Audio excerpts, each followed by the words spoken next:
الرحيم. السلام عليكم.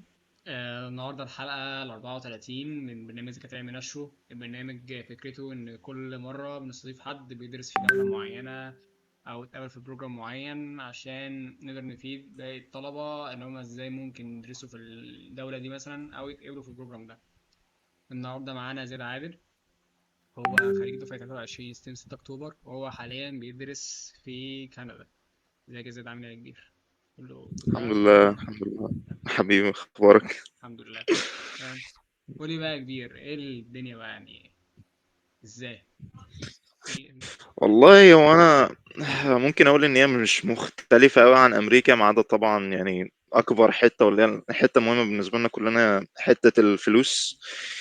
تمام، يعني حتى اكبر جامعات كندا ما بتبقاش بتطلب كميه الفلوس الرهيبه مثلا لجامعات في امريكا زي ان واي يو وكده بتطلبها، يعني مثلا يو بي سي و يو بي سي ويونيفرسيتي اوف فيكتوريا وكده، حتى لما بيجوا يعني يتكلموا عن فلوس international students، هي بتكون غالية برضو، بس اللي هو مش غالية مثلا لدرجة 100,000 في السنة الواحدة. تمام، ممكن توصل ل40 50. تمام، بس مش للدرجة دي برضو. جنيه ولا دولار؟ تمام. أنا سوري. جنيه ولا دولار؟ دولار. تمام. هي لسه غالية زي ما قلت لك. فأنا دلوقتي بدرس في جامعة كابيلانو. تمام، هي جامعة يعني جامعة صغيرة على قدها، لسه فاتحة اللي هو إيه ساينس بروجرام من قريب. ماشي، فممكن عشان كده برضو يعني المصاريف بتاعت الكورس الواحد 3400 وحاجة دولار. تمام، مم. فلو انت محتاج 3 كورسات في الستادي بيرميت بتاعتك عشان يعني تتأهل، يعني انت لو عايز تاخد المينيمم بتاخد 3 كورسات في الترم الواحد، فهي بتصفصف على 9000 وحاجة أو 10000 وحاجة. تمام. تمام. انت بتقدم على الستادي بيرميت. دلوقتي هي كانت لحد فترة قريبة جدا كانوا طالبين منك فلوس التويشن تكون معاك و10,000 دولار زيادة. تمام، بس للأسف الحكومة زادت الفلوس المطلوبة دلوقتي 20,000 دولار، بسبب إن المقاطعات ماشي مم. بتاخد كمية immigrants كتير قوي من الهند وكده. تمام، مع عدم اعتبار تام هل معاهم فلوس كفايه يكملوا بيها ولا لا، فمنتهى الموضوع ان هم الناس بتيجي ما بتعرفش تكمل حتى اللي هو ايه كام سنه، وبعدين مضطره ترجع لانها معاش فلوس تكمل. فده هو السبب اللي هم رفعوا اللي خلاهم يرفعوا السعر. بس هل هيكملوا في الموضوع ده؟ ممكن لا، عشان كان في ناس برضو معارضة، بما ان يعني ايه الاميجرانتس بيعملوا نسبة كبيرة من الايكونومي. تمام، بالذات اللي هم بيملوا اللي هو فراغات اللي هو ايه في الشغل اللي ما فيش حد عايز يشتغله، اللي هو انا مثلا دلوقتي بشتغل هنا في مطعم اسمه ايه ده، حاجه عامله زي ماكدونالدز كده في امريكا. تمام، فاللي هو متعارف عليه الانترناشونال ستودنتس بييجوا يملوا شغل الدرايف ثرو والكاشير والكلام ده، يخلصوا السنتين او ال3 سنين بتاعهم وبعدين يشوفوا بشغلهم ويجيبوا ناس تانيين، وهكذا يعني. تمام جدا. طيب قول لي بقى عن الدراسة في كندا عامة، يعني قدمت ازاي عليها في م. الأول، وليه اخترت كندا، وبدأت الدنيا فيها ازاي؟ هو اخترت كندا عشان الصلاحيات اللي هي بتديها على عكس امريكا. يعني مثلا انت لو هتقدم على الستادي بيرميت، يعني بالنسبه لي الموضوع كان بسيط، يعني اللي هو التقديم على الفيزا والكلام ده ما كانش مطلوب حاجات كتيره قوي. يعني ايه ستادي وبعدين بيرميت؟ بتيجي الستادي بيرميت هو انت بتقدم على فيزا. حلو. تمام، وبعدين الفيزا دي بتبقى معاك الستادي بيرميت. الستادي بيرميت ده هو اللي بيقول لك انت مسموح لك تقعد في كندا كام سنة عشان تخلص الديجري بتاعتك. تمام، فاللي هو انا الستادي بيرميت بتاعي بيقول ان انا مسموح لي اقعد في السنة في كندا 4 سنين، والديجري بتاعتي المفروض تخلص في ال4 سنين دول. تمام. تمام، فانت دلوقتي معاك الستادي بيرميت. دلوقتي انا واحد ماشي عايز يكمل هنا، ماشي عايز ياخد جنسية والكلام ده. انت دلوقتي حاول تخلص الستادي، حاول تخلص الديجري بتاعتك بدري. قول مثلا عرفت تخلصها سنة ولا نص سنة قبل ما الستادي بيرميت بتاعك اللي هو ايه يفنش منك. تمام، تخلص الديجري قبل ما study permit بتاعك اللي هو تخلص الصلاحية بتاعته، تقدر تقدم على شغل. ماشي. سوري، تقدم على work permit. تمام. طب تنقل دلوقتي من study permit ل work permit اللي هو ايه، بيخليك تشتغل بعد ال graduation. تمام. مم. ده هيخليك تقعد في كندا مش متأكد من الفترة بصراحة يعني، بس هو ايه، الفترة اللي تخليك تقعد كفاية عشان تقدم بعد كده على حاجة اسمها permanent residency. permanent residency بتكون تقريبا يعني خلاص اعتبرت مواطن كندي، ما عدا بس ان انت مش معاك الجنسية. يعني عندك حقوقك كأي مواطن كندي، انت بس معكش الجنسية الكندية. تمام. من هنا بقى لو انت عايز تقدم على الجنسية، فانت مش محتاج اللي هو تكون اتجوزت او حاجة زي كده هنا، يعني اللي هو انت بس محتاج تكون قعدت اكتر من 3 سنين في كندا وخلاص تقدر تقدم على الجنسية. جميل. طب انت ليه ما تقدمش عليها اثناء الدراسه او بعد الدراسه على طول؟ ما انت كده هتبقى قعدت بتاع 3 4 سنين. ما هو ما اقدرش، لازم برضو يكون معاك ال permanent residency وتكون برضو اشتغلت يعني. تمام جدا. طيب هو انت بتدرس ايه يا زياد؟ والله زي ما قلت لك، هي الجامعة لسه يعني صغيرة ولسه فاتحة program in مم. science، فلو ممكن تقول ان انا في كلية علوم ماشي مع concentration في computer science. تمام. مم. هو الدكاترة أنا شايف إن هم كويسين جدا، يعني اللي هو حتى بالنسبة لجامعة صغيرة زي دي فالشرح بتاعهم كويس. ممكن حتى اللي هو في الجامعات الكبيرة برضو تلاقي بعض الدكاترة يعني اللي هو يعني مطنشين لأن عندهم عدد كبير. أنا عندي في الجامعة الكورس الواحد مثلا ما بيتعداش حجم القاعة. ممكن تقول عليها قاعة، بس هم في الآخر بيكونوا 20 30 واحد يعني. تمام. فاللي هو بيخلي الموضوع more personal. ده لطيف جدا. تمام. تمام. اه. طيب ف قول معاك. سمعك. معاك. ايوه. آه، فاللي هو concentration computer science في two concentrations تانية: environmental science و medical science. في كام حاجات تانية طبعا، بس اعتقد لو انت مثلا واحد في ستيم او كده مش هتكون مهتم اوي بالحاجات التانية. غير طبعا يعني في ناس صحيح بتبقى تبعد عن الطريق يعني المحدد اللي احنا غالبا بنسلكه، يعني في politics وكده لو انت عايز تقدم عليها، بس يعني فاللي هو عامة لو انت بتقدم على كندا ماشي وعايز تقدم على جامعة صغيرة، يعني غالبا هتلاقي اللي انت عايزه. بس حتى لو ماشي، حتى لو انت دخلت في جامعة صغيرة ومش حاسس ان هي كويسة قوي، يعني ممكن تحسن في الماسترز والدكتورز بعد كده. يعني انا هدفي هنا، انا عارف ان الجامعه لسه البروجرام بتاعها جديد، فالاحسن ان انا مثلا احاول على قدر الامكان درجاتي تكون عاليه على قدر الامكان. وبعد كده مثلا ممكن اللي هو ايه تشفع لي مثلا ان انا ادخل يا اما ماسترز، يا اما ممكن حتى سكيب الماسترز وادخل على PhD. البي اتش دي على طول. ايوه. تمام. طيب قول لي ايه المختلف في الدراسه بتاعت كندا المختلف عن مصر ولا عن عن بقيه مصر الدول وعن التانية؟ امريكا مثلا؟ آم، ممكن نقول اوكي. عامة في الترم الأول الموضوع كان بسيط. أنت عارف ليه؟ لأن أولى وتانية وتالتة ثانوي ستيم ماشي. مش متأكد بالنسبة لثانوي عام، بس على الأقل يعني بتكون جاهز مم. كفاية. الكيمستري أغلبيته كان اللي هو بتاع تالتة ثانوي. الفيزيكس أغلب بيجمع ما بين أولى وتانية وتالتة. ماث نفس الموضوع، هو بس كالكولس مم. 1. وبعدين مثلا كورس انجلش رايتنج، كورس ممل كده يعني اللي هو آم، بيقولوا ان هم بيحاولوا يدربوك على الجرامر، بس انت في الحقيقه بس كل اللي انت بتعلمه اساسيات الريسيرش. فاللي هو لو عملت ريسيرش برضو وانت في مصر غالبا بتكون جاهز يعني متعود عليه. مم.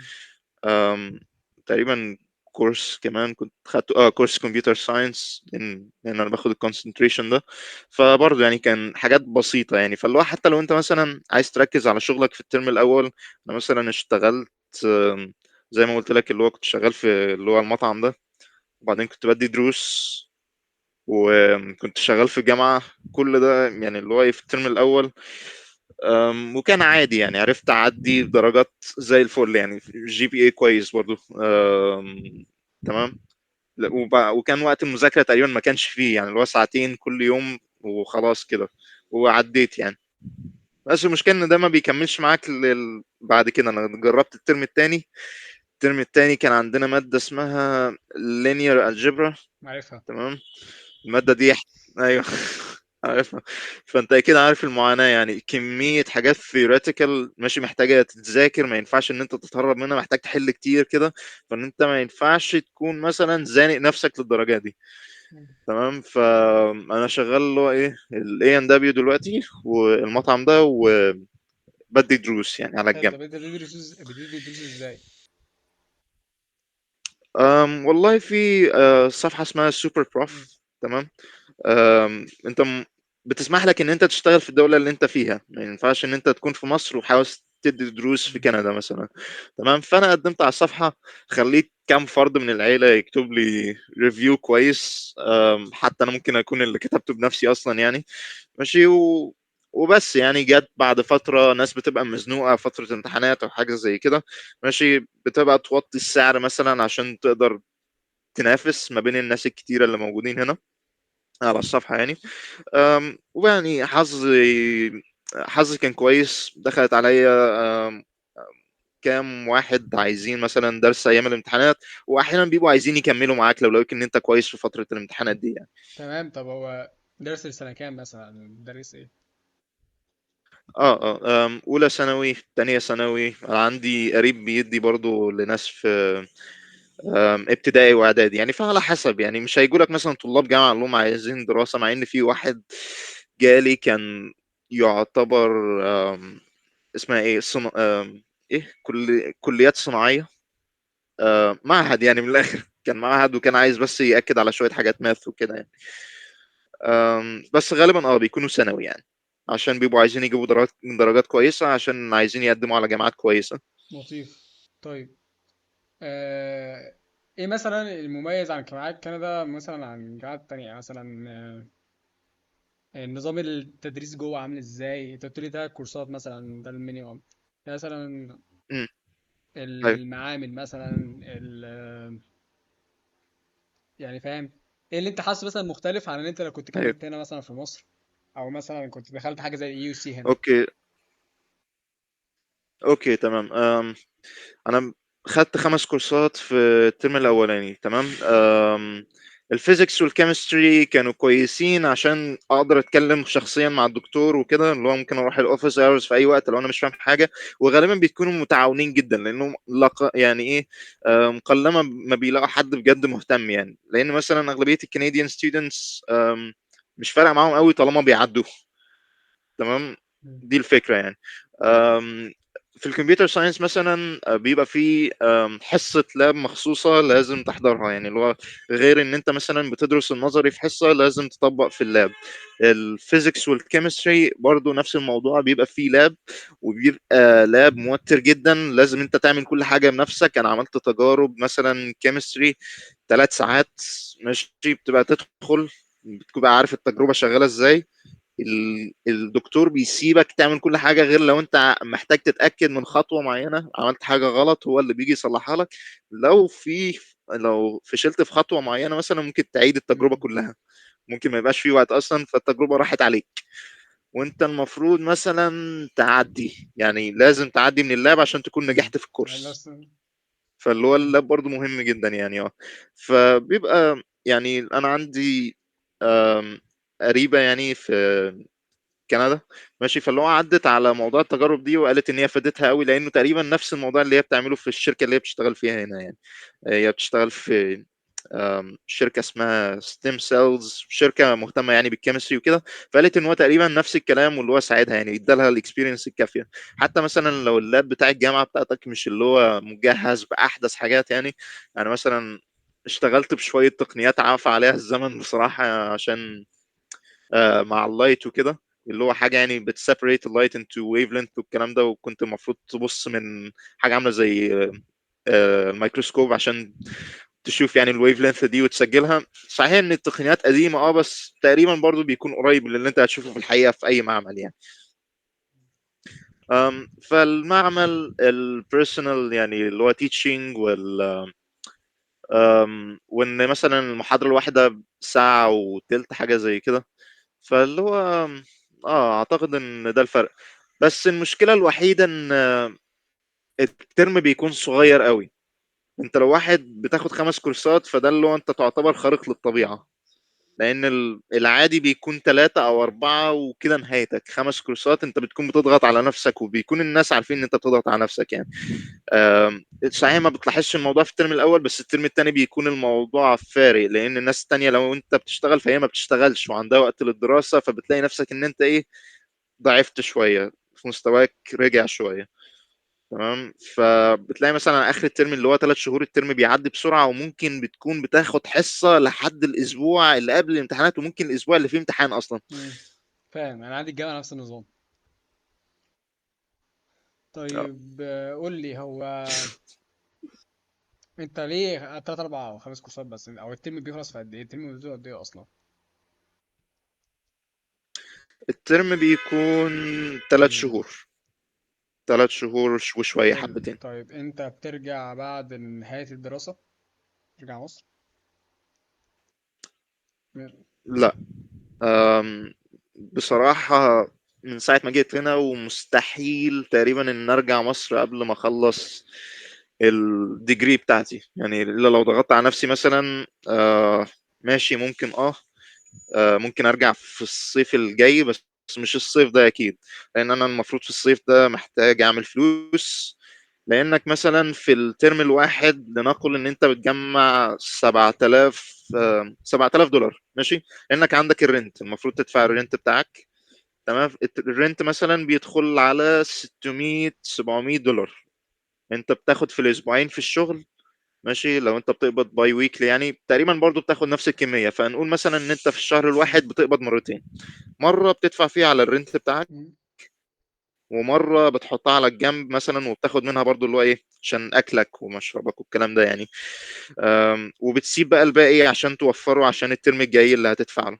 فانت مثلا خلينا نقول ان انت في 3 شهور بتجمع حوالي 5000 6000 يعني مثلا. فتيجي على الترم الجاي بتصرف منه كمية كبيرة بصراحة يعني. فاللي هو انت مهم يكون معاك شوية فلوس تحطها على الجنب، لانك غالبا هتاخد منها يعني. وبعدين بتيجي في الصيف بقى مثلا تاخد مينيمم الكورسات اللي انت محتاجها. انا ليه مثلا بتسافر هاخد بتنزلوا سمر؟ في الصيف ده اللي هو 3. بتنزلوا سمر عادي، معلش بيبقى تاني كده. المفروض ترم 3 ترمات يعني مش ترمين؟ هم 3 ترمات لو انت عايز، هو في العادي اه ترمين، بالظبط الصيف اه. ترم اختياري. م- اوكي. طالما يعني اللي هو ايه محتاج اعمل فلوس، فاللي هو الاحسن برضو ايه اخد كام كورس على الجنب مثلا. اخد 3 كورسات، احاول اشتغل ازيد ايام شغلي، وهكذا يعني اجمع فلوس عشان اعرف اوفر للترمين الجايين، وهكذا. في الصيف الجاي هعمل فلوس وكده برضه يعني. بس زي ما بقول لك، فمش متاكد قوي من حكايه ان انا ممكن ارجع مصر في ال3 سنين اللي انا قاعدهم دول هنا يعني.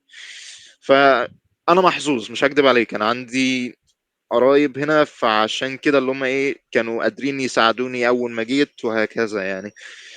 طيب جميل جدا. طيب قول لي يا زياد، هي الدنيا مثلا في كندا دلوقتي يعني، قول لي الاول، هو التقديم اساسا سيلكتيف، ولا هو خلاص زي مثلا مهم. الجامعات الخاصه هنا في مصر، طالما خلاص في دفع مصاريف وخلاص انت اكسبتد؟ أم هو انا اقول لك انا قدمت بايه. انا قدمت بالريكومنديشنز بتاعتي، الاي سي تي بتاعي، البيرسونال ستيتمنت، بس اللي هو مش الحاجات اللي احنا بنكتبها للجامعات الامريكيه دي، اللي هو يعني حاجه اللي هو يعني بس بتكتب انت عملت ايه في فتره دراستك كلها يعني، من الاخر بس بتليست الحاجات دي وخلاص يعني. ما بيبقاش فيه كميه مم. الرومانسيه اللي احنا بنكتبها في البيرسونال ستيتمنتس بتاعت الجامعات الامريكيه دي، فكان الموضوع بسيط نوعا ما. والدرجات بتاعتي والحاجات اللي انا تميزت فيها وهكذا يعني. بس عامه انت كواحد مصري بيقدم على جامعه امريكيه فانت لقطه. ليه؟ لانهم بيركزوا على الدايفرستي قوي. فهم ياخدوا immigrants كتير قوي هنود. فانا مثلا الجامعه بتاعتي اول ترمين فيهم كان تقريبا اغلبيه الفصل كانوا هنود، وكميه صغيره بس هم اللي كانوا مم. كنديان ستودنتس بجد. تمام. فهم لو عايزين يركزوا على الدايفرستي، انت عايزين ياخدوك حلو أوي. كواحد مصري جدا. فانا شايف ان دي كانت نقطه مفيده جدا.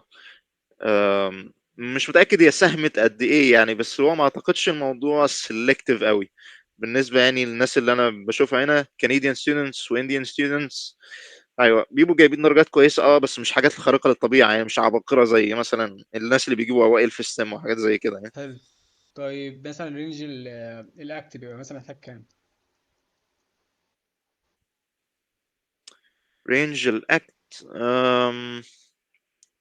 أعتقد من فوق ال27 أو من فوق ال25 بيكون كويس، لأنهم هنا أصلا في مدرسين ما يعرفوش، في دكاترة ما يعرفوش يعني إيه أكت، ما يعرفوش يعني إيه ستاندردايز تيست. ممكن بس هو القسم بتاع التقديم هو اللي فاهم يعني إيه الحاجات دي، بس هم كنديان ستودنتس ودكاترة ما يعرفوش يعني إيه الحاجات دي أصلا، بس أنا قدمت بيه تمام جدا. وخلاص.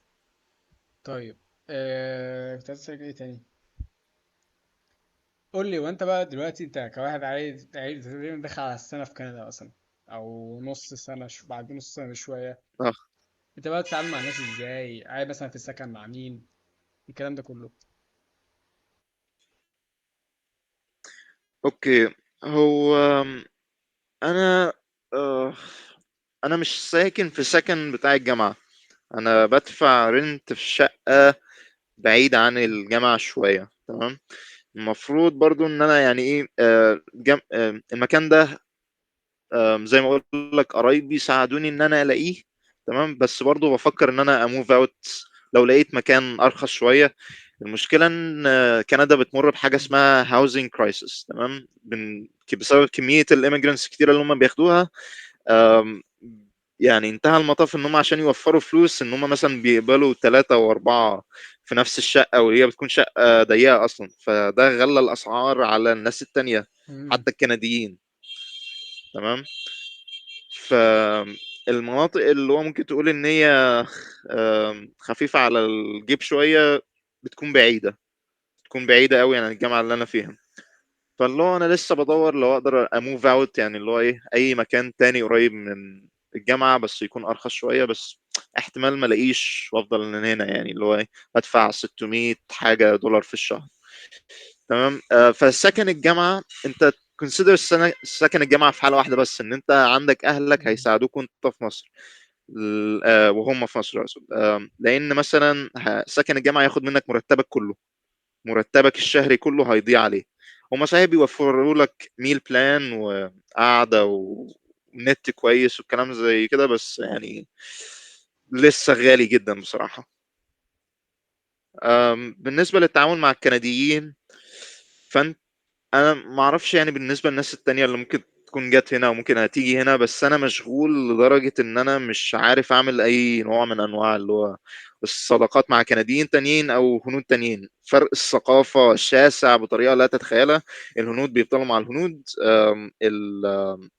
الايرانيين مع الايرانيين، الكنديين مع الكنديين، وما فيش اي اختلاط حتى مع شغل الدايفرسي ده كله، يعني تقريبا ما فيش اي تعامل ما بين الثقافات وبعضها يعني.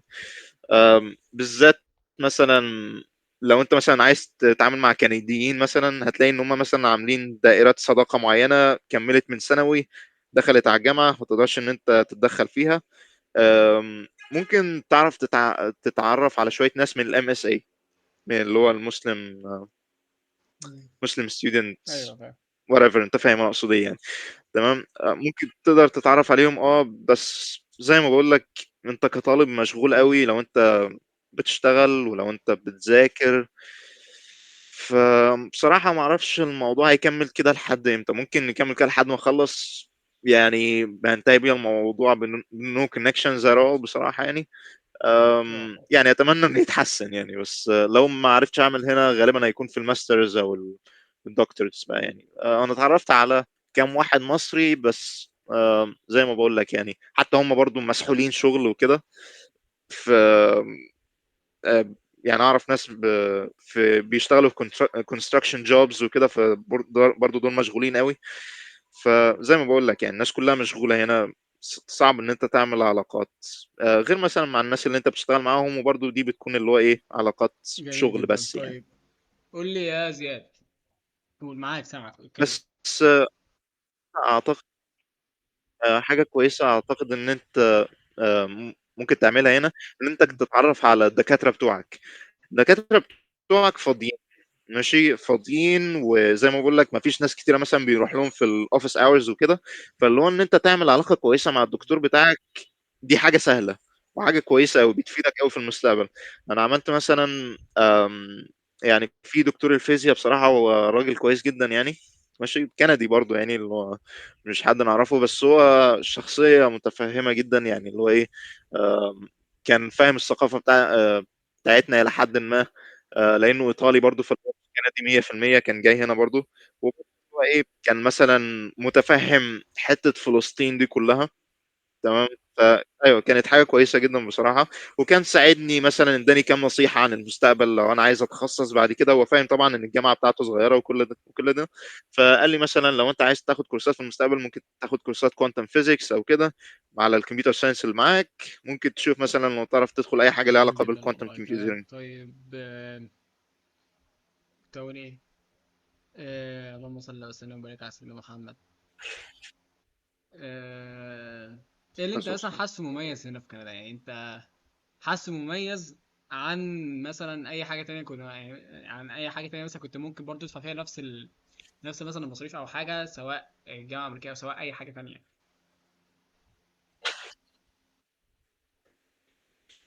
والله أم... ع- ماشي، هي الجامعة الأمريكية وكل حاجة، بس برضو أعتقد إن هي بترجع لحتة اللي هو فرصة إن أنت تاخد الجنسية الكندية. زي ما بقول لك مش هي هتطول معاك كام سنة كده يعني، مش مستحيلة زي بقية الدول. الناس هنا كويسين قوي طبعا. انت عارف اللي هو النكتة يعني بتاعت ان مم. الكنديين ألطف بكتير من الأمريكان مثلا، حاجة زي كده. أم، والشغل أعتقد خبرة الشغل والكلام ده صحيح ان انت ممكن تاخد نفس الموضوع في امريكا وكده، بس مثلا الناس اللي بتقدم على منح في امريكا، الناس اللي بتشتغل في الكامبس وكده، هل مثلا تقدر تقول ان هي بتاخد نفس الخبرة بتاعت الشغل في المطاعم، الشغل زائد الشغل في الجامعة زائد التدريس؟ غالبا بيختصر الموضوع على شغلانة واحدة بس بتسبورت بيها نفسك وخلاص. فاعتقد حتى مع السحلة اللي انا فيها دي، فاللي هو ايه الاكسبيرينس برضو اللي انا باخدها بتبقى مفيدة قوي يعني، بالذات ان لو انا خدت مثلا كام جوب فايندينج كورس يعني في الجامعه او سيمينارز او whatever يعني، بيقولوا ركزوا على الخبره الكنديه، لان حتى لو انت دارس هنا الناس مش هتعينك هنا غير لو معاك خبره. حد يقول ان انت اشتغلت كويس حتى لو ماشي انت فهيقدروا ستودنت ياخدوك. مثلا او شغال مثلا في مطعم او ف اي حاجه. ايوه لازم يطمنوا ان انت عرفت مثلا تشتغل في مكان معاك اللغه المناسبه ان انت تشتغل في المكان ده. يعني انت مثلا ما عدتش بالاكاديميكس بتاعتك وخلاص، ان انت بتكتب مم. انجلش كويس بس ما بتعرفش تتكلم انجلش كويس. التعامل بتاعك ان انت ما خدتش اي انذارات مثلا، ما عندكش مشاكل نفسيه من الاخر، كده يعني. الاكسبيرينس الكنديه مهمه قوي هنا، اكسبيرينس حلو الشغل جدا. عامه مش طيب الدراسه قول لي، بس. هل مثلا في جامعات الكنديه او مثلا في حاجه ممكن تكون بتوفر منح للطلبه بحيث ان هي مثلا بسبب تفوقهم العلمي او الاكاديمي الرياضي او اي حاجه؟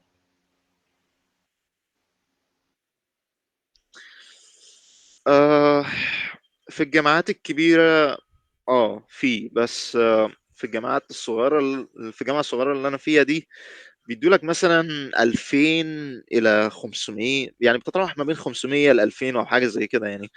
فيبقى الموضوع تعتبره فكه نوعا ما من مقارنه بالمبلغ اللي انت بتدفعه.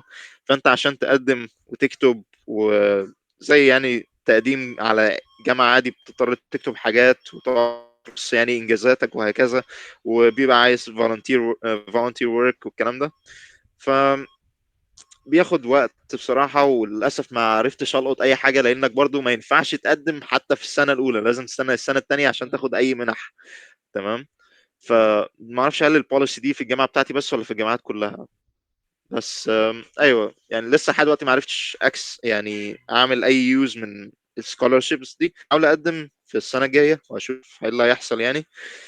بس موضوع السكولارشيبس مش كويس قوي في كندا، ما تقدرش تعتمد عليه بصراحة. الأحسن إن أنت تكون إن أنت تعتمد على فلوسك اللي أنت بتكسبها من الشغل، وفي أي حد تاني هيساعدك جميل جدا. من مصر يعني. مم. بالنسبة للجامعات الكبيرة ممكن بيوفروا سكولارشيبس كويسة، بس برضه التنافس فيها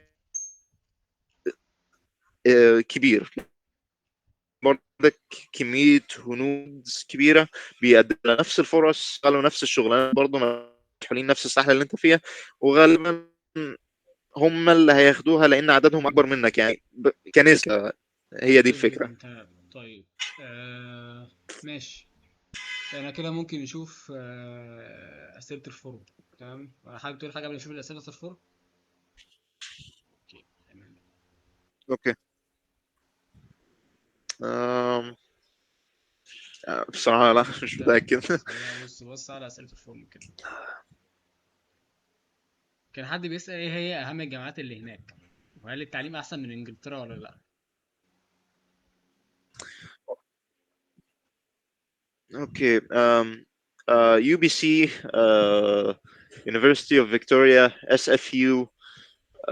وغالبا ما بيطلعش عن ما بتخرجش عن الثلاثة دول. أعتقد برضو إن في كام جامعة تانية مهمة في بعض المقاطعات التانية يعني، بس دول غالبا لما تسأل يعني على أهم جامعات، دول اللي بيطلعوا يعني، هم برضو موجودين في المقاطعة اللي أنا فيها دي اللي هي بي سي يعني.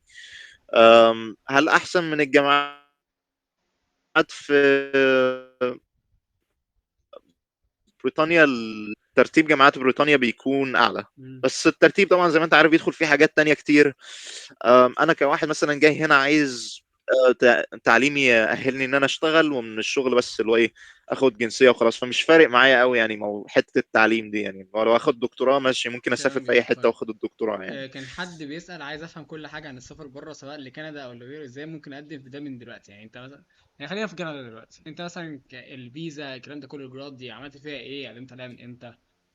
الكلام ده كله، التايم زون او اللي فاهم اللي هو قدمت عليها. التزامن بتاع الموضوع. يعني انت لما خلصت تالتة مثلا، ولا قبل ما تخلص تالتة، م. ولا بعد كده يعني؟ لا، قبل ما اخلص تالتة. بعد ما آه بعد ما خلصت تقديم على الجامعات الأمريكية وخدنا كل الريجكشنز، ماشي اللي هو إيه، تبدأ تفتح آفاقك على حاجات تانية يعني. ومن هنا بقى اللي هو إيه، شفت موضوع كندا ده، فقدمت تقريبا في بداية الترم التاني، أو اللي هو أيوه في بداية الترم التاني بتاع تالتة ثانوي. بدأت موضوع التقديم، قعدت أدور في جامعات، وبعدين قعدت أقدم.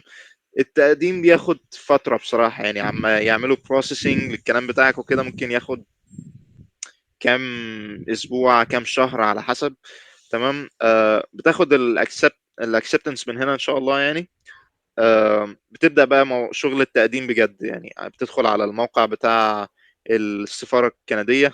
آم، مش فاكر كان اسمه ايه بصراحة، حاجة CBCC، CID حاجة زي كده يعني.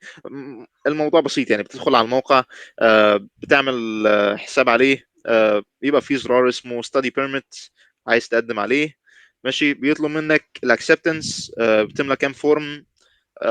فورم مثلا بيتكلم عن معلومات عنك، فورم بتمضي فيها على حاجات معينة، ان انت مثلا ما عملتش جرائم حرب وانت في مصر. آه، آه، في إيه كمان، صور، شوية شوية فحوص طبية بتعملها مثلا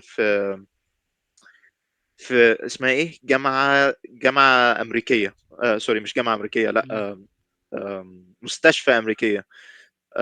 بيبقى يبعتوا لك اللوكيشن يعني بتاعها، جنب برج القاهرة لو أنا فاكر صح. تمام، منطقة مشهورة يعني في القاهرة. وأعتقد إن هي لازم تكون من المكان ده، معرفش إذا كان في حتت في محافظة تانية بصراحة.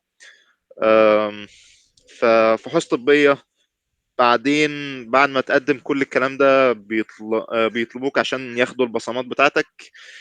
آم، وبعد برضو كل الكلام ده، وبعد برضو ما تقدم ان انت بتكون قدمت حاجه برضو عامل زي بيرسونال ستيتمنت، بس البيرسونال ستيتمنت ده بتكون كاتب فيه انت ليه عايز تسافر كندا، فلازم تكتب لهم مثلا حجه مقنعه بتقول لهم فيها ان انت عايز تدرس يعني ديجري مش موجوده في مصر اصلا يعني، اللي هو اي كلام وخلاص يعني. كتبت ان انا عايز ادرس بايو انفورماتكس تقريبا، ماشي، وان ما فيش جامعات بتعملها في مصر زي ما بتعملها في كندا وهكذا يعني.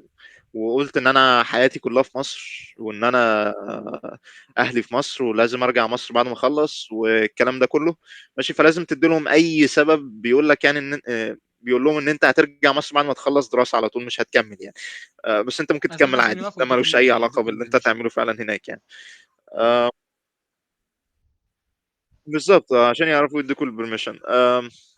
وتكتب يعني انجازاتك، درجاتك، المدارس اللي انت عديت عليها، وبس. يعني انا كتبت مثلا ان انا عندي قرايب هناك. اه لو عندك اي حد يساعد يا ريت تكتب، لان دي برضو بتكون عندهم حته كويسه قوي يعني. آم، اخر حاجه واللي هي برضو الحاجه المهمه، فاكر اللي هو حته ال20,000 اللي انت المفروض يكونوا معاك دول، لازم يكون عندك proof of funds، تمام، ان انت معاك اكونت الفلوس في اللي البنك يبقى انت فيه الفلوس، يعني هتروح مش بيها شرط دي. يكون بتصرفهم. آم، تمام. بالظبط بس بانك ستيتمنت يعني بيوري ان انت معاك الفلوس دي بالمصري، مم. وغالبا هتضطر تترجم اللي هو الحاجات دي. ماشي، البيرسونال ستيتمنت بتاعك هيكون مكتوب بالانجليزي اكيد يعني، البروف اوف فاندز هيكون مترجم، الحاجات، اي حاجه هتاخدها بالعربي درجات بتاع، لازم كله يترجم من مكتب ترجمه زي معترف بيه، لازم يكون معترف ختم. للاسف انا مش متاكد في مصر، اعتقد بتترجم ان في ازاي؟ حاجات في السفاره لها علاقه بالترجمه. السفاره الكنديه. تمام جدا. خليت حد طيب، يترجم لي من هنا في كندا. بتقول لك ايه تاني؟ طيب التايم زون يعني انت مثلا بدأت تقديم امتى، وعقبال ما اتقبلت كان امتى مثلا وخلصت ورقك؟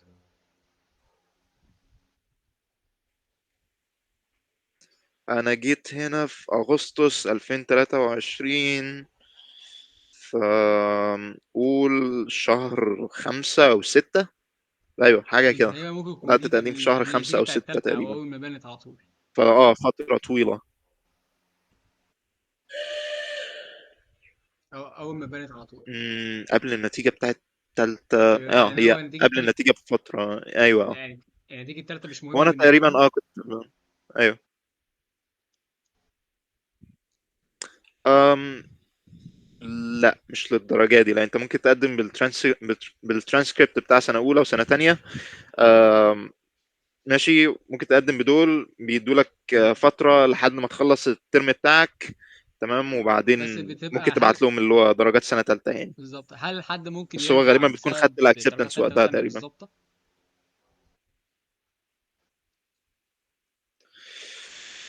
احتمال، بصراحة احتمال بس اللي هو لو عرفت تجيب درجات كويسة في أولى وتانية، تمام. يعني اللي هو إن شاء الله تجيب درجات كويسة في طب تالتة ايه برضه الليميت يعني. مثلا، يعني هل آه هو عشان على اساس الاكسبكتد جريدز فا ولا؟ الاكسبكتد جريدز بتكون مهمة. أنا كنت باعت برضه الاكسبكتد جريدز تمام. بتاعتي للجامعات اللي أنا كنت بقدم عليها. انا تقريبا مش فاكر بالظبط الاكسبكتد جريدز بتاعتي كانت ايه، بس اللي هو غالبا كانت بي بلس طيب يعني، واللي هو طيب عرفت انا بس اجيبها عشان في اوضح سنه ثالثه برضه الاكسبكتد يعني. جريد ده يا جماعه، اللي هو انت بتبقى معاك النتيجه بتاعت اولى والنتيجه بتاعت تانية، انت لسه ما تعرفش النتيجه بتاعت تالتة، فبتاخد بتجيب بتجمع المجموع بتاع اولى وبتاع تانية بتقسمه على اتنين، يعني بيجيب الوسط بتاعهم ويبقى ده كده الاكسبكتد جريد بتاعك في تالتة، اللي انت متوقع تجيب في رينج كذا في تالتة. تمام، عشان على اساس ده هم يقدروا يحددوا مثلا مستواك يكون عامل ازاي، فعلى اساس ده ممكن يترتب عليه او بيخش من ضمن العوامل اللي بتخليك تتقبل او تترفض.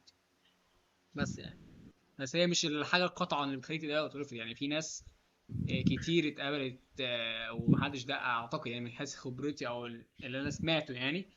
مش ممكن يكون الموضوع مش قطعي قوي، يعني عمري ما سمعت ان في حد رجع بسبب الاكسبيرينس جريد لحد دلوقتي يعني. تمام. نعم، معك حق. وبرضه اللي هو اعتقد الناس اللي عايزه تقدم على كندا ما تقلقش قوي من الجامعات، لانك برضه يعني لو انت بتقدم على جامعه مش خارقه للطبيعه يعني زي UBC وفيكتوريا والكلام ده، غالبا بيبقى الموضوع بيس معاك فلوسك، معاك درجاتك كويسه، ماشي، بيعاملوك على انك يعني معامله طالب عادي هنا. فالحاجات التانية ما بتفرقش قوي، قدم بدري بس وخلي كلامك كويس تمام. وحاجاتك معاك وبس، والتقديم يعني بيبقى على اللي هو موقع الجامعه نفسه صح؟ اعتقد ربنا هيكرمك يعني. مم. انت بتاخد الاكس من الجامعه، حلو. وبتاخد ده تروح تقدم على السفاره. لازم يكون معاك اكسبتنس من الجامعه عشان تقدر تقدم على فيزا، ومن بعده ستادي بيرميت تمام جدا. وبعدين تاخد الستادي بيرميت وانت هنا يعني. انت بتاخد الستادي بيرميت ده اول ما تنزل من المطار. اول ما تنزل من المطار انت بيكون معاك خلاص خدت الفيزا معاك، ماشي، استخدمتها عشان توصل هنا يعني. بتنزل بتضطر تعدي على مكتب اسمه immigrants تقريبا. بيبقوا يعني ممكن تسأل اي حد هيوصل لك، الناس هنا يعني بتساعد يعني. وصلت هناك قعدت شوية خدت الستادي بيرميت وخلاص يعني طلعت. بس الستادي بيرميت ده اهم حاجة بتاخدها وانت موجود في كندا. لو ضاع او حصل له اي حاجة انت نوعا ما رحت فيها. ما ينفعش اي حاجه يحصل للسنايبر، ما ينفعش يضيع، ما تقدرش تطلعه تاني اصلا. تمام. فاللي هو انا حاطه في طب هم مكان ممكن امن يتحققوا ما ازاي فيش ان ستادي حد بيرميت يعرف اكيد انت يوصل مش له غير ماشي انا بيه، تقريبا هنا. ولا انت ماشي بيه؟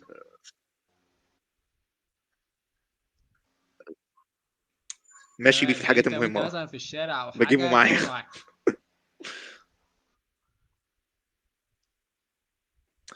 الا يعني لحد ما تاخد مثلا في حاجه اسمها البي سي اي دي، عامله زي البطاقه بتاعتك يعني من الاخر. ماشي، بتقدر تقدم عليها بعد ما تيجي كندا. اولا بعد ما تيجي كندا تاخد الستدي بيرميت. بعدها لازم تاخد حاجه اسمها السن نمبر، SIN نمبر. ماشي، النمبر ده بتحتاجه عشان تقدم على شغل. تمام. آم، حاجه عامله زي رقم تعريفي بيك كده يعني. تمام. بتبقى تغيره بعد ما تاخد البيرمننت ريزيدنسي، بس ده مش مهم دلوقتي يعني. تاخد SIN نمبر. النمبر ده ممكن تفتح بيه حساب هنا في البنك. تمام. وبعدين وممكن برضو تستخدمه عشان تاخد البطاقة دي. بعد ما تاخد البطاقة ممكن تريح، مش لازم تاخد الستادي بيرميت في كل حتة غير لو مطلوب منك يعني. أنا خدته حلو معايا جدا، لما احتجت تمام. أعمل الضرايب بتاعتي. هم بيحطوا ضرايب للطلبه المغتربين؟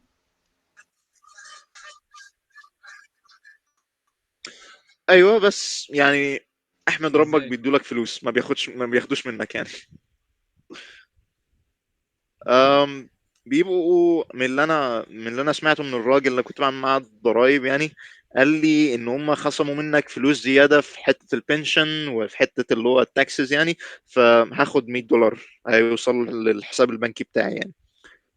بس بعد طبعا ما يعني تخلص دراسه يعني وتشتغل وكده هيبداوا ياخدوا منك فلوس يعني. طب حلو بس قوي، جميل. كطالب بيدوا تمام. لك طب قول لي، كميه هل هم معينه محتاجين يعني. ايلتس في كندا؟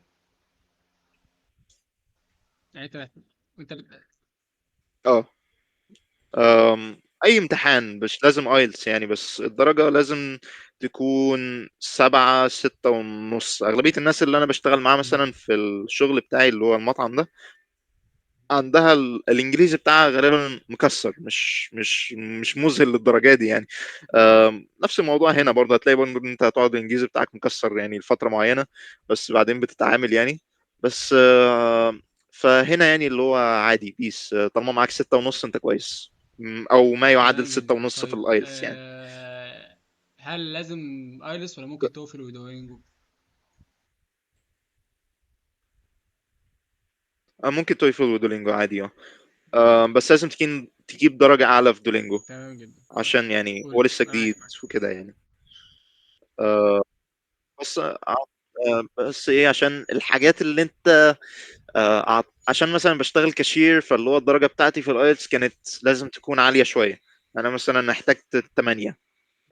وانا معايا 8 ممكن تكون انت تكون جايب 7 يكون كويس برضو يعني. 6 ونص للكاشير مش كويس قوي، لانك هتضطر تتعامل مع ناس يعني هو وهكذا يعني، الايلتس فلازم بيفرق تكون معاك في فاهم وقادر البوزيشن بتاع الشغل بتاعك بعد كده؟ تتعامل يعني. أم... غالبا على يعني ما تكون خلصت الجامعة خلاص لا، يعني، انا انت بتكلم اتعاملت مع على ناس كتير الشغل بتاعك الانجليزي وانت بتاعك لسه طالب. بيبدأ يتحسن لوحده. اه. وانت لسه طالب بيفرق. انت بالذات لو انت يعني ده اول شغل بتقدم عليه في حياتك. ماشي، طبعا انت مش هتقول كده يعني، انت بتقدم بتقول ان انت اشتغلت في مصر مم. اي حاجه ليها علاقه باللي انت تشتغل فيه ده. انا قلت ان انا اشتغلت في قهوه في مصر. تمام. وبس يعني الموضوع بيمشي بس عشان بشتغل كاشير احتجت حلو. يكون الايلتس بتاعي اعلى شويه. لو هتشتغل مثلا جوه تمام في جدا. المطبخ طيب او حاجه قول لي، زي كده مش هتكون فارقه قوي يعني. الريكومنديشنز مثلا كنت مثلا ممكن يكون كاتب ايه فيه، حسيت ان هو ممكن يكون كان سبب كويس ان انت تقبل مثلا في الجامعه؟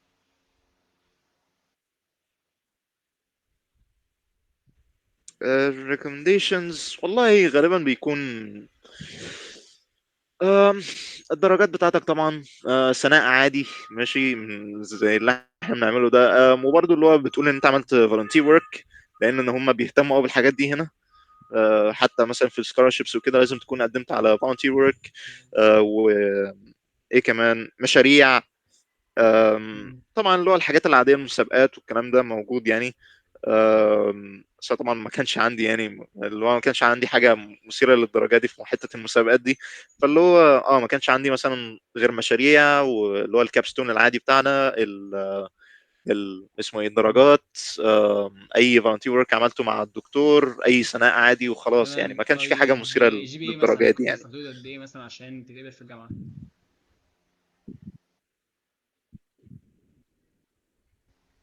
اعتقد انه لازم يكون من 3. ايوه، ممكن يكون 3 لأعلى، لأن برضو أنت بتنافس مع هنود كتير، وغالبا العادي بتاعهم بيكون 3 جي بي اي 3 يعني. لازم يكون جي بي اي بتاعك كويس نوعا ما، يجيب بي بلس، تمام. بي بلس. طيب كل ده كويس يعني. كنت عايز أسأل ثانية واحدة.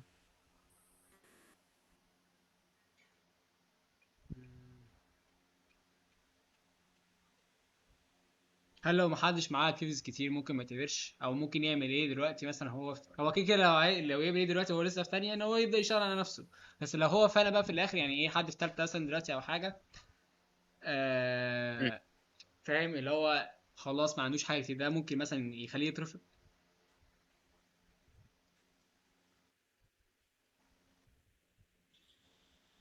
أم لا، مش قوي. مش قوي، لا. في تالتة احنا بنكون اصلا يعني مسحولين في موضوع التقديم ده، فاللي هو ما قدمتش حاجة يعني جديدة في تالتة يعني ما كانش فيه مسابقات مثلا، وما كانش فيه اي حاجة. الدرجات بتاعتي كانت كويسة وبس يعني، ما كانش في حاجة تانية غير كده. فلا، مش لازم تكون يعني عملت حاجات رهيبة في تالتة يعني عشان تعوض او كده. خلينا بس بقول لك قدم، ويعني لو انت معاك بس درجات كويسة، واعتقد ان انت زي الفل. هنا ما تمام. بيبصوش كتير طالما طيب معاك الفلوس يعني. تعرف اذا كان في مثلا منح معينة للتخصصات الطبية او حاجة؟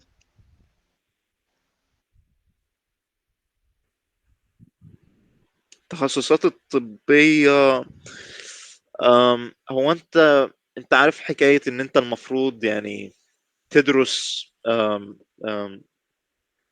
مش فاكر بالظبط، هل كانت انت المفروض تدرس ساينس الاول، جنرال ساينس، وبعدين ممكن بعد كده تقدم على طب 6 سنين وهكذا. ف مش متأكد بصراحة لو في، لا للأسف طب بقول لك، تعرف حد ما ممكن اقدرش يكون اقول لك بيدرس بصراحة لو دلوقتي في في. كندا ممكن نتصور معاه حلقة؟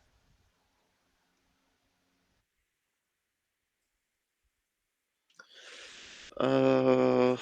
طب في كندا. مم، خلاص تعالى، ماشي اوكي. للأسف لا، ماشي يا باشا. سوري. لو عرفت ممكن أسأل في الام حاضر. اس اي، بس لو اشوفك عرفت الام ابقى سي ابعت لك، ممكن انت تقول كده يعني. كده ماشي. الأسئلة خلصت. تمام. انت حابب تقول ايه بقى كحاجة أخيرة، نصيحة مثلا؟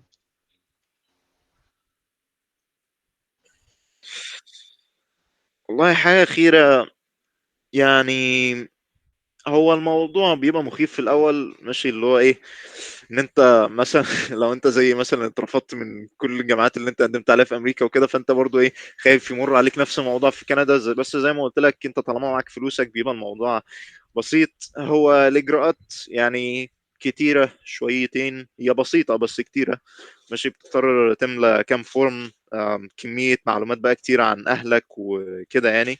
أم، يعني بس زي ما قلت لك، مش الموضوع مش صعب قوي. آه فبس يعني خلي عندك يقين بربنا وانت بتقدم، او حاول على قدر الامكان تكون فاهم انت اول ما تحط رجلك في كندا هتعمل ايه. حاول يكون عندك فكرة هتعيش فين ماشي. هل هتعيش في سكن جامعي، هل هتعيش في سكن قريب من الجامعة؟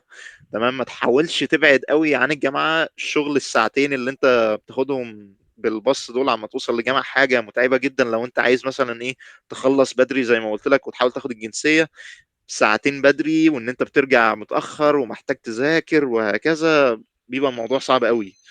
أم، وحاول برضو زي ما اقول لك تكون فاهم يعني ايه الاس اي ان نمبر ده اللي انت المفروض تجيبه، وتجيبه منين. غالبا بيكون يعني في مراكز معينه في كندا بتاخدها منه.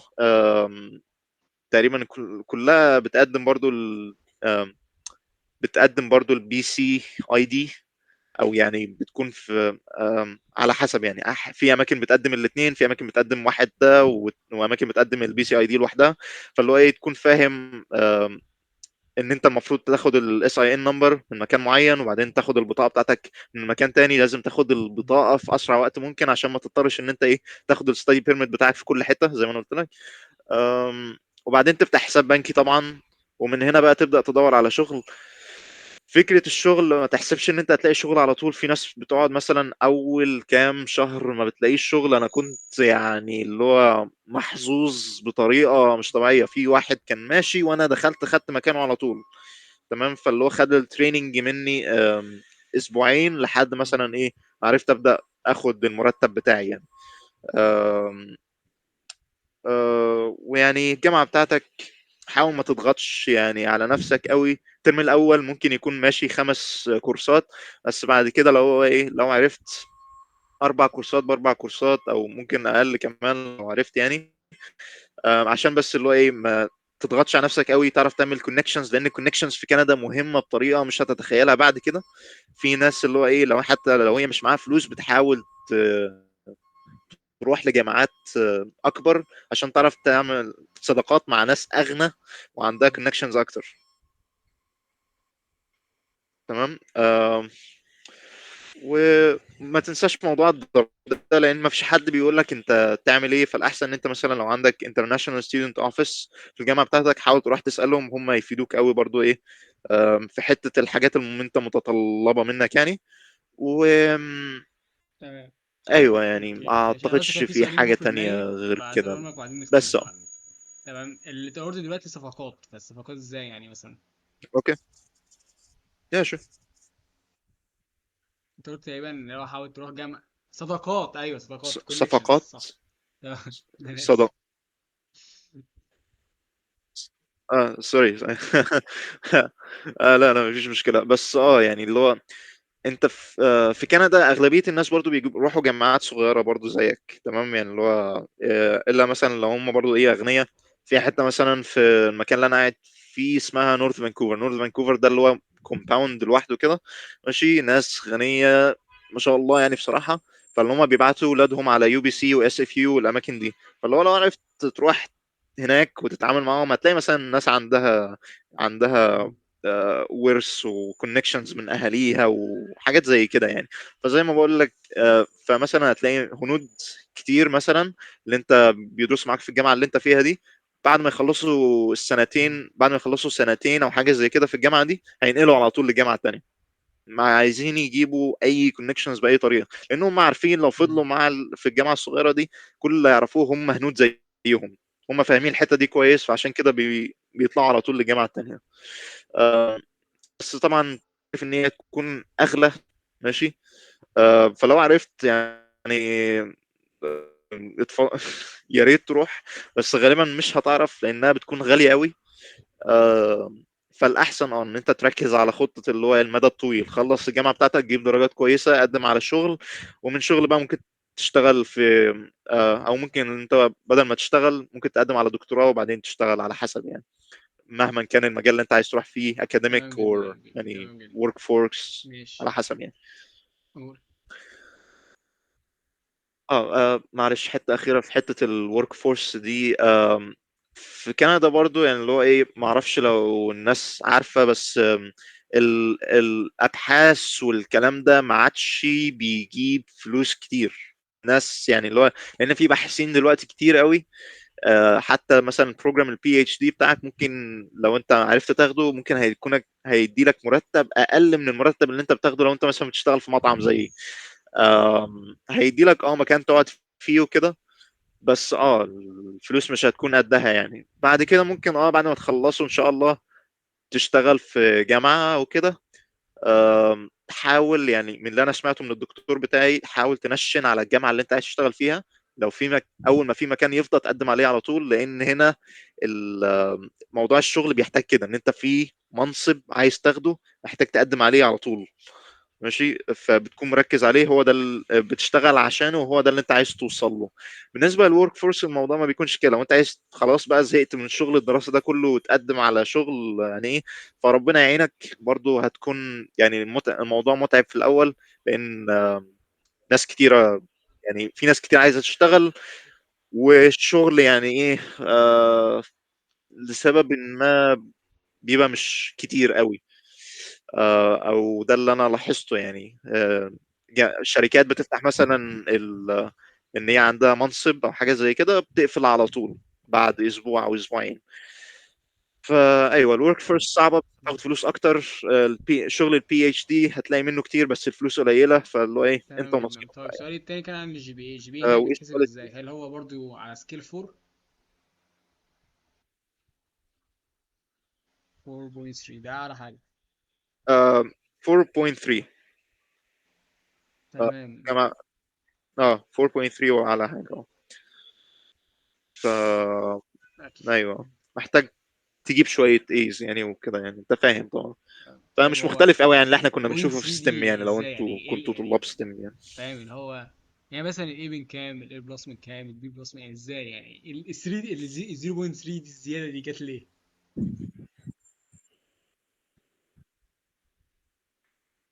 انا فاهم انا فاهم. والله انا مثلا جبت في الترم الاولاني 4 A بسم الله بلس ما شاء الله. وواحدة A، فجبت 4.27. ماشي، البلس من الاي فرق 0.03، ده اللي انا فاهمه يعني. بس البي البي بلس وهكذا بينزلوا بيك كتير مم. قوي يعني. مش هكدب عليك يعني، هو انا بصراحة مش متأكد أوي الجي بي اي بيتحسب ازاي، بس على قدر الإمكان يعني أكيد أنت فاهم، حاول تجيب ايز على قدر الإمكان. البي بلس ماشي مم. كويس، البي والسي بينزلوا بيك قوي في اوكي. الجي بي اي. تمام جدا. اوكي يا كبير يعني. شكرا ليك يا زياد يعني. فعلا انا استفدت. اه ويعني رب يعني يجعل الحلقة دي في ميزان حسناتك. وإن شاء الله يعني بعد كده تلاقي فاهم يعني تلاقي مصريين كتير معاك في كندا. بإذن الله. حبيبي ان بإذن الله. شاء الله. تمام جدا. جزاك الله كل خير يا كبير. ان شاء الله. يا ريت. ودي كده كانت الحلقة 34 من برنامج دكاترة من نشو. ما تنسوش بقى شغل اليوتيوبرز ده بقى إيه، شير وسبسكرايب ولايك والكلام ده. بس كده، والسلام عليكم ورحمة الله وبركاته.